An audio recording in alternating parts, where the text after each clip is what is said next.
Hey, what's good, everyone? Today we're discussing something extremely important. I'm going to be making a tier list of the mainline Pokemon games, but also added some non-mainline games in here because they're much more valuable to the Pokemon franchise than the majority of the mainline games. There is a couple games missing here, Pokemon Ultra Sun, Ultra Moon, and Black and White 2.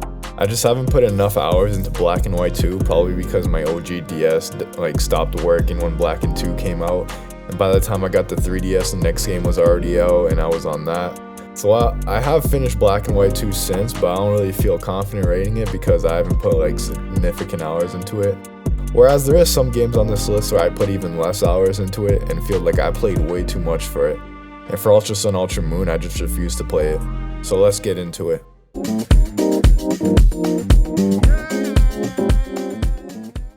So Red and Blue. I believe the original release was Red and Green or some shit, but Green was only in Japan.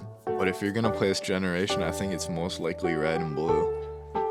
And these games are probably the most well-protected entity of nostalgia because these games are fucking broken and do not hold up at all if you're playing them, if you weren't playing them when you were younger.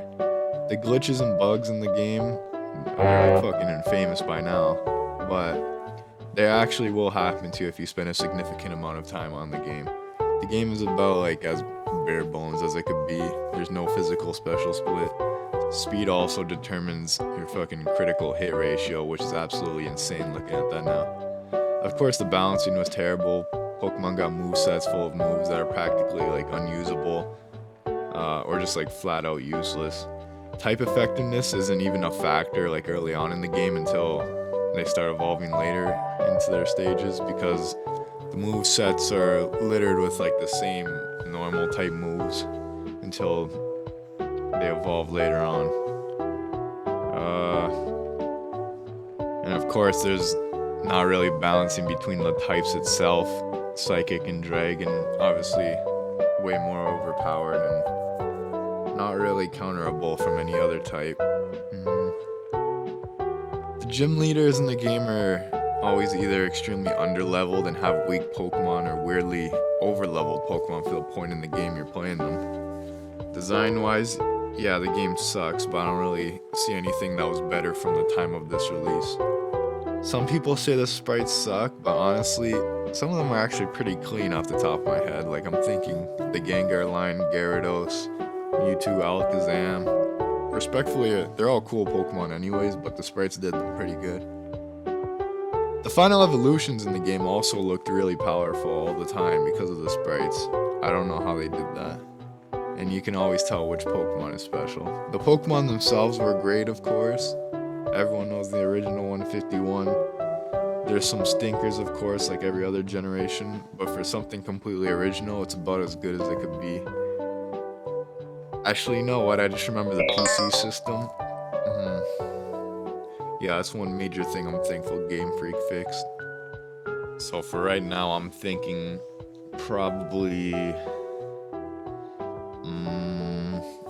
I'd say D for now because I know there's a lot better, but there's not much worse in this game that comes later on. Pokemon Yellow. I don't remember all the major differences between this and Red and Blue, but I do know it was more centered around the actual anime. The gym leaders had their Pokemon that they'd have in the anime. Yellow does have full color in its game though. I know there is some small quality of life improvements. A lot of glitches are gone, but there is still a lot that are still in the game. I know they updated the sprites a bunch to the ones you would actually recognize if you were looking at Gen 1 sprites. I actually cannot recall many other major differences, but I know Pokemon Yellow is a much more refined game when you play it as compared to Red and Blue. So I'm thinking it definitely has to be above, but it still has a lot of the same problems that Red and Blue have, so I would think just one tier above in C tier. Gold and Silver. Honestly, I don't have many complaints for Gold and Silver off the top of my head, but while I was researching for a bit of this list, I saw people complaining about the villains sucking. But what? This is supposed to be after the events of Red and Blue, so obviously you're going up against a more beat up and less threatening Team Rocket. The massive thing about Gold and Silver is the post game. where you get all of Kanto plus Mount Silver, but I'd honestly say Mount Silver is a much better post-game aspect than the entirety of Kanto. The Kanto was like a shell of the red and blue gameplay, and there wasn't much going on like content-wise for it, and it was more of for like the new Pokemon availability and the gym challenges. With Mount Silver, you get the best Pokemon battle from any game once you get to the top, plus the 3 birds are there. Oh wait, no, only Moltres. I went through an article with a headline saying why Pokemon Gold and Silver are actually terrible, and one of the complaints was that the gym leaders didn't want to do their job. Like, who writes this shit, man? What the fuck? There's also a poll saying that the game was rushed, and yeah, like, sure, the process of making the game may have been rushed, but like that didn't really translate into the game itself for me. I felt like the original run through of Gold and Silver was much more polished and well put together than Gen 1. Pokemon wise, Gen 2 is solid and one of my favorites. There's not really any designs I'd say I have a problem with other than Sunkern and the Jumpluff line. Like, bro, we got Feraligatr, Crobat, Xatu, Ampharos, the 2 best evolutions. Dunsparce, Scizor, Heracross, Skarmory, Houndoom, Kingdra, the 3 dogs, my favorite legendary, and my favorite Pokemon. So yeah, I'd say Gen 2 is safe for being one of my favorites, like Pokemon wise. There's not much to knock Pokemon Gold and Silver with, but there is games that I can see just quick that I know they're much better than Pokemon Gold and Silver, but Pokemon Gold and Silver is significantly better than Gen 1. So I'm gonna keep it in B for now.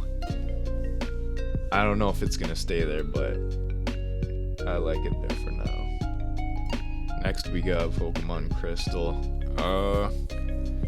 Crystal was also like Yellow. It's a much more polished Gold and Silver in pretty much every way. They added animated sprites, which brought some like new life to battles and the Pokemon themselves. The dogs are a bit more relevant in the story than they were in Gold and Silver, rather than, hey bro, I saw you, now I gotta chase you all over the map like in Gold and Silver. There wasn't too much actually added to the game, like compared to Yellow. Yellow cleaned up Gen 1 a lot. Crystal definitely improved on Gold and Silver a bunch, but it wasn't as drastic as Yellow was for Red and Blue. So I think I'm gonna move Gold and Silver over and put Crystal at the top of B for now, because I don't think it's worthy of going on A. It wasn't that massive of a upgrade over Gold and Silver, but it was slightly. We got Ruby and Sapphire. Sapphire is actually the game where I was introduced to Pokemon, so obviously there's gonna be a bit of unconscious bias I can't really avoid. But for me, definitely the best trio of starters. All are valid picks. All got great evolution lines. I believe everyone's biggest gripe Ruby and Sapphire is that it's pretty exclusive. There's no national dex, and many Pokemon are just flat out unobtainable.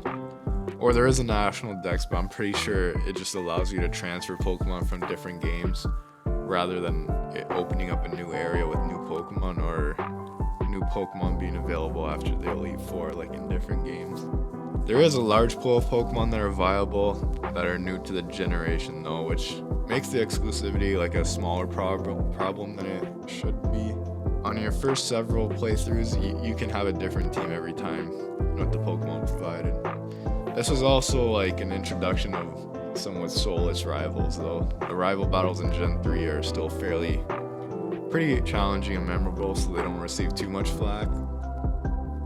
And there's practically no post game at all, pretty much just Sky Pillar. The strong side of Ruby and Sapphire is the battling. They've just introduced natures, which add like a whole new layer to Pokemon. The gym battles are tough, and they got these new style of fully colored sprites with animations.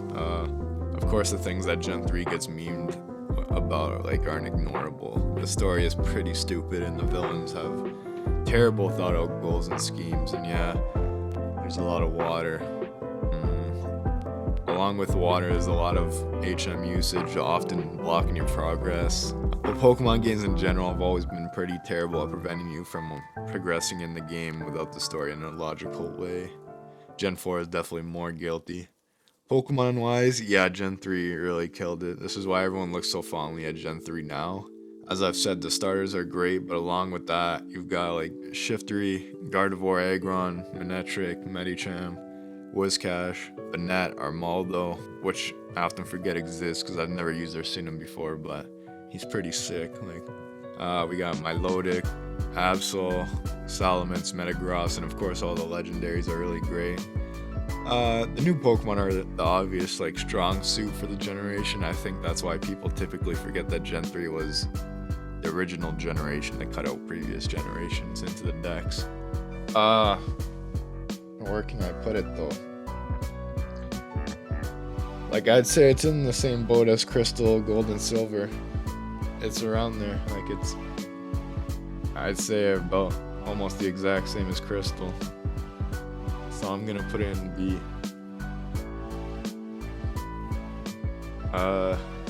I wouldn't say it's below Crystal, but it's about the exact same as Crystal. I'm gonna leave it there for now.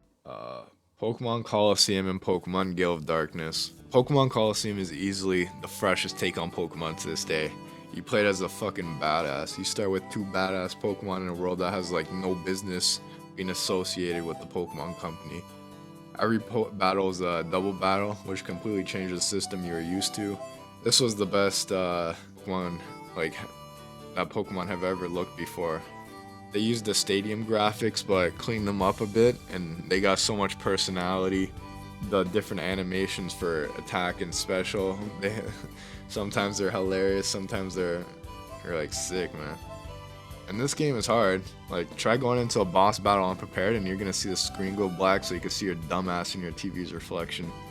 Like, catching the shadow Pokemon added a whole new difficulty to the game that like it was not in any other game before. The pressure of not damaging the shadow Pokemon enough to make it faint, while also taking damage and having to make sure you're not gonna lose the battle.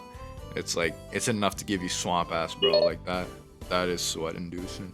The region and towns and cities were full of life, and still without a doubt, like, they're the best of any game. The game's director said that the region was supposed to be a look into the outer world, and this was pretty obvious because it wasn't the typical land over the rainbow like all the other generations were. We have the underground, an area full of criminals, not just criminals that are evil for the sake of being evil, but seemingly this region is not fucking cheap to live in, man. And Pokemon Gale of Darkness, it improves everything Colosseum laid out for it. It was almost like the creators got serious, like they're in the lab like, ayo, we had fun making Colosseum, now let's make the greatest Pokemon game of all time. The small quality of life changes really made a massive difference. There's large skill gaps in Colosseum that felt a bit out of nowhere. They're all fixed, and Gale of Darkness's leveling flow is pretty good. You can save the game from anywhere, not just the PC now, which is like, that was a pretty primitive fucking aspect they had before. Yeah, and you don't have that pointless girl following you as she's replaced by a power detector. Pokemon Gale of Darkness was a much more refined game over Colosseum. The only thing that gets Colosseum points over XD is the underground and the main character having his own backstory. But those are nowhere near as valuable as the additions and refinements. There's so many small features in the game that make it amazing. The different tournaments, the mini games, the Aura Colosseum, this fucking GOAT. Pokemon Colosseum and Gale of Darkness really put a highlight on Game Freak being too afraid to take chances this large. Because, like, who knows? Colosseum could have ended up in a terrible mess that had potential but wasn't executed correctly. The mainline games typically take the safer route, slowly changing over time, but would never do something this drastic. There's literally only one knock to these games, and it's the limited pool of Pokemon to choose from. You typically use the early game Pokemon that they throw to you, throw in some mid-game catches, but by the time you get to those late-game catches, you have to go a bit out of your way to use them and purify them. But the pool is honestly solid to pick from, and Pokemon you never use in different games become like extremely useful here.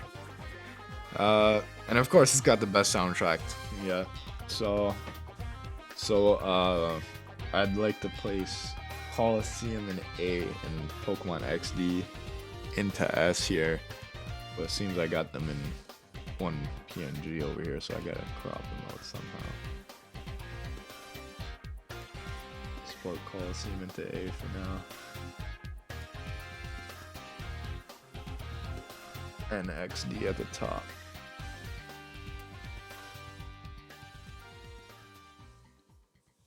Alright, we got Fire Red, Leaf Green. I feel like Fire Red and Leaf Green are the most forgotten from the series, but this is Gen 1, it feels good. Like, we got all the new updates and tweaks that were added as the years went along with the new games, and they added them to the already loved Kanto region. And these games aged like surprisingly well, somehow even better than a lot of future releases. This is the definitive way to experience Kanto in Gen 1. Plus they added the Sevi Islands, which I've always loved since they literally gave the entire Pokemon fandom fuel to light the fire on the Hypno creepypastas. And if you know what I'm saying, you know what I'm saying. My typical view around Fire Red and Leaf Green is that there is no weaknesses around the game, there's nothing to complain about, but there's also like nothing it excels in over the other games that makes it stand out. It's overall pretty great at everything it does, which I would think it should be at the top of B. I would put it over Crystal, and certainly over Ruby and Sapphire. Well, not certainly, but I would say these are all in the same pool over here. Oh, I'm gonna throw it in at the top of B over here.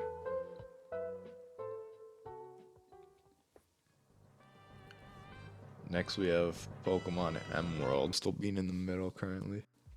Pokemon Diamond and Pearl. It's pretty much the first mainline Pokemon game with something resembling a decent story. Which honestly, it's never really a big focus for Pokemon, but the games that have an emphasis on story are the games that will probably be high on this list. Not because of the story, but literally the fact that the best games just also have a good story along with them. And moving to a new console meant a lot of new upgrades. The overworld looks much sharper and detailed, as well as the in-game battle sprites. And the soundtrack, of course, is amazing, as well as some new small things that got added back in, like the day-night cycle, and implementing the touchscreen for the Pokétch. And a massive introduction was the wireless online gameplay, which honestly wasn't even great, but it's barely improved over time to even now, like it's still pretty fucking trash. Some big critiques were the lack of Pokemon to choose from, no fire types at all, and just being a slow game in general, slow walking, slow surfing, slow attacks, slow battles too. Gen 4 was the first to dig into the lore to the degree it did, showing like the creation of Pokemon and implementing this into like the cover legendaries. Pokemon wise, this was a big generation, but not a lot of these Pokemon are Pokemon you'd really consider using, or they come later in the game when you already got your team set. The starters are all pretty great, Empoleon and Infernape being the standouts, and you got many other great Pokemon in the region like Luxray, Rampardo, Scarchomp, Lucario, Drapion, Weavile, Electivire, Gliscor, Gallade, Dusknoir, and you got some great legendaries, but in this region, just as many great Pokemon as there was just as many duds and forgettable ads. And honestly, 2 not so great evolutions. You know what? I think I'm also gonna throw this into B somehow. B is gonna be fucking stacked here. Or you know what? Let's move Gold and Silver into C for now.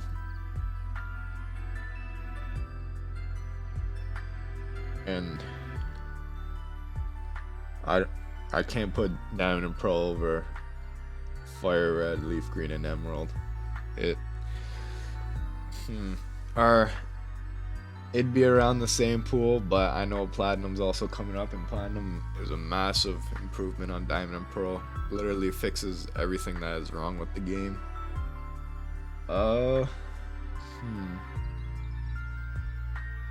I'm gonna put it in between Fire Red and Emerald, but there is not much gap at all between these games. We got Pokemon Heart Gold, Soul Silver. I don't remember what came out first, Platinum or Heart Gold, Soul Silver. I believe Platinum did. But we'll go with Heart Gold, Soul Silver for now. Pretty much everything great about Gold and Silver they had here, obviously. They added a ton of extra content, added a ton of Pokemon. There still is kind of no story beyond the basic Team Rocket story though. But actually, they have the little Team Rocket ending in the post game with Giovanni, and that was actually a great part to the story. Content and gameplay wise, yeah, this game is amazing. This is Pokemon's probably most rich game content wise. This game had everything. And I think this is probably the best opening if a new fan would want to get into the game. I'm gonna put it on S tier for now, for sure. I don't see anything wrong with these games. Next we got Platinum. I'd say Platinum is the biggest improver of all the definitive editions, and not being a remaster. The game's pace is fixed completely. Although they literally only added Ponyta for fire. I assume that the developers assumed everyone would pick Chimchar. Like, that would actually explain a lot. We get the Distortion World and access to Garantina over Dialga and Palkia. The post game is improved a bit. We get like, the entire island is like much more full of content than it was in Diamond and Pearl. A bit more with the Heatran story, I remember. And the Elite Four actually fucking use Pokemon within the type they claim to be using. It's like, what? I remember that shit in Diamond and Pearl. They're just using random ass Pokemon. But in Diamond, Platinum, they actually stick to their type. So, it could be a high A tier or a low S tier. For now, I'm gonna put it in S. Yeah, maybe change later, but I'll put it in S for now. Pokemon Adventure Sky. Kind of a weird inclusion, but it has to be here. And oh man, this is the first game to bring a tear to every Pokemon fan eye. Fuck your astrology sign. What Pokemon did you get after doing the opening questionnaire in Pokemon Adventure Sky? This game literally has the strongest cast of characters of any Pokemon media ever, man. Grovyle, Wigglytuff, Chatot, Dusknoir. This is character writing at its finest. The story amazing, the gameplay sweat-inducing, man. There's nothing more adrenaline-inducing than unexpectedly finishing a dungeon and running into a boss you're definitely not beating on the first attempt. Or something worse, a monster house. Spoiler alert, several amazing moments made this game really special. Like the Dusknoir reveal. Like, you wouldn't expect that as a kid, like, what, fuck you. Getting to the Hidden Land, that was sick. And of course, the great and memorable story, the little details and complexities, as well as the great gameplay, they all make this a really special game, honestly. I'm thinking it's definitely above Platinum, yeah, for sure. I gotta put it over here. It could be second, it could be better, but yeah, right there for now. We got Black and White now. This game gets better as time goes on, for sure. I'd say it's probably the most scrutinized Pokemon game ever released at its point in time.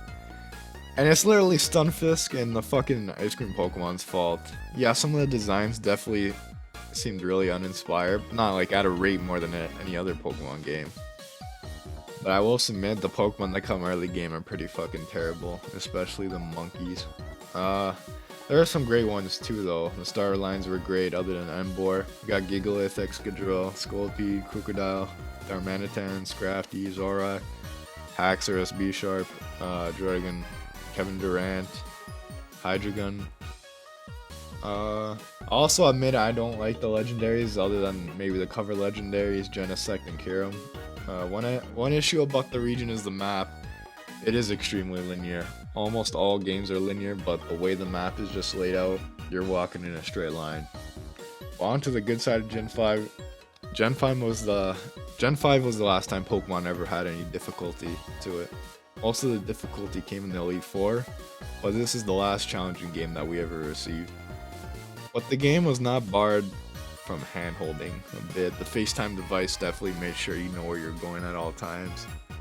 But the main strength of the game, obviously, the story. You're receiving Black and White. It's far ahead of any other mainline game. The villain is nothing like what we've seen before. He's not really the villain. The bad guys are always bad in Pokemon, but N, they had any evil intent. But yeah, Getsus was pulling the string in. He was quite fucking evil. The world in Unova is actually a confident, living world. The gym leaders are real people. They even got fucking jobs for some reason, as if gym leader wasn't an occupation. I don't know. And they still help with the actual evil that's going on in the world. Being the Elite Four and then having to save the world was some crazy ass shit. Like, holy shit, these dudes are actually scheming in the middle of my Elite Four run? Like, that's not fucking illegal. What the fuck? Black and White was the biggest step in the right direction for Pokemon, but I think the backlash prevented Pokemon from ever going back in this direction at all, other than to finish it up with Black and White 2. So yeah, I'm gonna put it in S. Definitely belongs there. We may clean up S a bit later as we go on. Alright, now we're on to X and Y. Yeah, and then we got a step in the wrong direction. We lost the meaningful villains and replaced them with some dumbass shit. The story is absent from the game other than the slideshow info dump you get when the obligatory evil boss finale comes. And yeah, fuck you, this game is way too easy. I know people are gonna complain, hey, this is a kid's game, it was always easy, but you get handed 2 Pokemon, and you get a Torchic that grows into an OP Blaziken, and you get Lucario later on. You can more than breeze through this game with Pokemon that are given to you for nothing. And once you get the Mega Evolution, NPC battles are a joke. Pretty much every battle is a joke. It's cool collecting the Mega Shards and seeing all the new farms and its implement into a competitive game, but this is an appealing feature that absolutely breaks the game. And yeah, sure, you could turn off EXP share and just not use Mega Evolution, but I shouldn't have to handicap and gag myself just to feel a shred of difficulty, just to make myself feel like a masochist out here begging for a Pokemon battle that would require more of me than to just use one move for the entire battle. The region, yeah, it's pretty bad. Lots of forgettable towns and cities, as well as pointless towns and cities. In post-game, I don't even remember the post-game, but after searching around, it's the game that has a shitty looker detective post-game event. Graphically, yeah, this game is soulless. The overworld isn't great and the sprites are all dead inside. The Pokemon itself in this generation introduced, there was barely any. Starter-wise, we got Greninja at least. Other than that, we got Aegislash, Talonflame, Malamar, Sylveon. Oh yeah, Fairy type got added. Howlucha, Klefki, and Noivern. The legendaries are fucking mid though.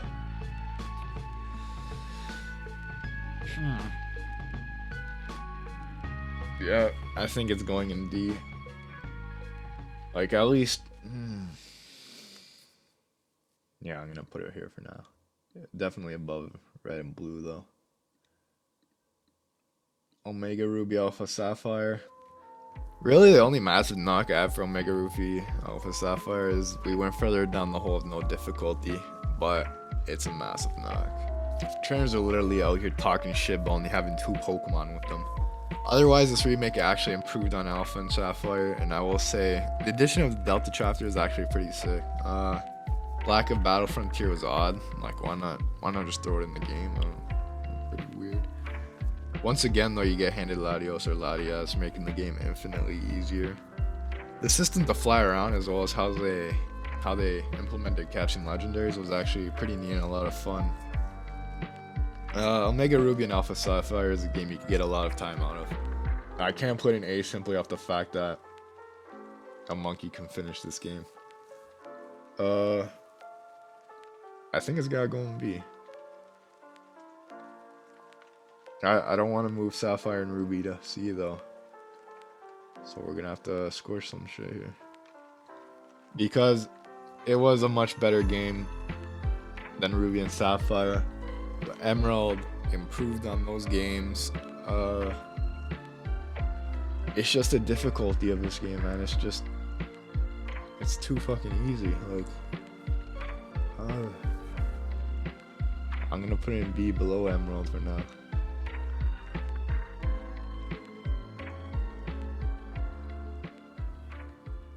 We got Sun and Moon. Most common complaint is the hand holding, and yeah, I agree. Like, leave me alone, dog. I know Pokemon is made for a kid audience, but did kids get like fucking dumber over time or something? I don't even recall the Sun and Moon post game. I know you catch Ultra Beast, but I don't remember anything else. I like that they tried to get away from the typical routine of gym leaders, but that does not mean I have to be satisfied or like what we eventually got in the game. I didn't really care for totem battles or their new equivalent of boss and gym battles. I respect them for trying something new, but you don't really get points for attempts. You get it for the result. The new edition of Ultra Beasts make me feel like absolutely no type of way. I don't hate their existence, but I'm fine with them never returning outside of anything Alola related. In terms of the Pokemon itself, like there was nothing bad, but there's nothing great either. Like nothing higher than an 8 out of 10, but other than Charger Bug, there's nothing lower than a 5 out of 10. So if you're a consistency over peak type of dude, like this is your region. Yeah, I'm tossing it in D. I'd say it felt the exact same as X and Y. X and Y being maybe a bit better. Pokemon Let's Go. I refuse to admit that this even exists. There's no reason for it to exist other than robbing you blind while they scam you with nostalgia and the gimmicks of Pokemon Go. I have no problem with this game if it was released on the App Store for $5.99. This is not no $79.99 mainline Pokemon release. There's nothing in this game comparable to Fire Red Leaf Green. This game is a cash grabbing gimmick. That's a fucking straight F tier. I think I gotta say it. Sword and Shield are the bottom one game story wise and also visually. The terrible story is obvious, yeah, no one's disagreeing with that, but some people still want to defend the visuals. Relative to time of release and the console it was released on, there's no doubt it looked the worst. The complaints about the overall looking like a PS2 game were shut down by the fanboys saying we're too picky, but it's hard to not be picky on this when literally every other major release on the Switch looks and runs better in every way. Like how can you have a shit game and still have FPS drops?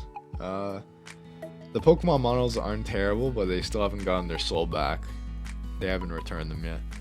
The graphics and menus and stuff, they've got to be EA inspired. I don't know. They're just... The best thing Sword and Shield has going for it is the wild area for sure. And while that is a massive factor in Great Edition, it wasn't a replacement for good content or content that would last a long time, because you could have every Pokemon in the wild area within a day of finishing the game if you really wanted, and there's not really a reason to return after that. Other than competitive, the online here is the best it's ever been, I think. In terms of difficulty of the game, there is none. You can use your starter for the whole game and you'll be over leveled in every battle. The world felt lazy, we didn't get any good dungeons or caves like Gen 4, anything new like the Trials in Gen 6, or any puzzles like the Game Boy games had. The execution of Z moves and addition of Dynamaxing was terrible. It was without a doubt the worst gimmick from when Pokemon started adding gimmicks in Gen 6. The DLC was actually much better than anything the game had in the main game. The characters weren't robots. It was actually fun to play through. It's silly that this is DLC though and not just post-game content. For the Pokemon themselves, I don't think anyone will contest me saying this is the weakest starter trio. All of them being mediocre or just below. But we did get Corviknight, Toxtricity, Grimmsnarl, Dracofish, and Dragapult. The cover legendaries were memeably terrible. The DLC ads were actually pretty great. But even the Pokemon I mentioned, they weren't as great as many of them kind of resembled being inferior versions of Pokemon from previous generations. Overall, this game was dull, extremely linear, and like straightforward, not engaging, and just kind of boring. I'm gonna put in E.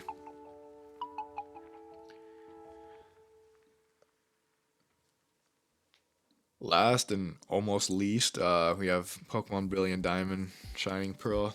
The games definitely get worse every time I think about it. Like, they should have just called it a remaster and sold it for $29.99. There was no reason to be hyping this game like how they did. How do you remake a game over a decade after the original and get a worse result? Like, that's not how it adds up, bro. Why is there no online? Like, honestly. Yeah, sure, keep the union rooms, but it's not too crazy of a concept to add a basic feature that every game since 2011 has had. But it seems they want to respect the originals apparently. But then why is the XP share not the XP share from the originals? The one factor we didn't want to keep from the new games, they kept it in here. Why would you? It doesn't make no sense. And don't say you could turn it off. Handicapping myself and forcing myself to not use major resources in the game is not good gameplay. They did great with Oras. What the fuck happened here? Oras added a ton of features and Pokemon while fixing a lot of complaints from the originals. Brilliant Diamond took features out and added bad ones in. They thought adding the underground was gonna distract you from the fact that they just stole your wallet and gave you a wet willy while doing it. You can be done with the game after 14 hours and forget it exists for the rest of time, since Platinum is a superior way to play Gen 4 in every way. This felt like something that was scrambled to be made because they realized Pokemon Legends Arceus wasn't going to be ready for November, so they pulled Brilliant Diamond out of their ass, just so they had something to sell for Christmas. I would say it belongs in S. I'm going to put it right here, bro. Right in the middle. Sword and Shield they were new. They introduced. Yeah, it's going enough.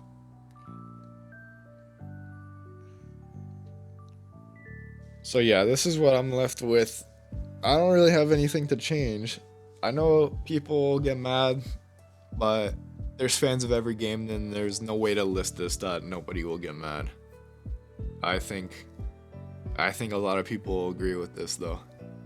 We definitely could move some of this into A though. But for now, yeah, this is how I'm gonna leave it. Drop a comment if you think something is tripping out here. But it seems pretty good for now.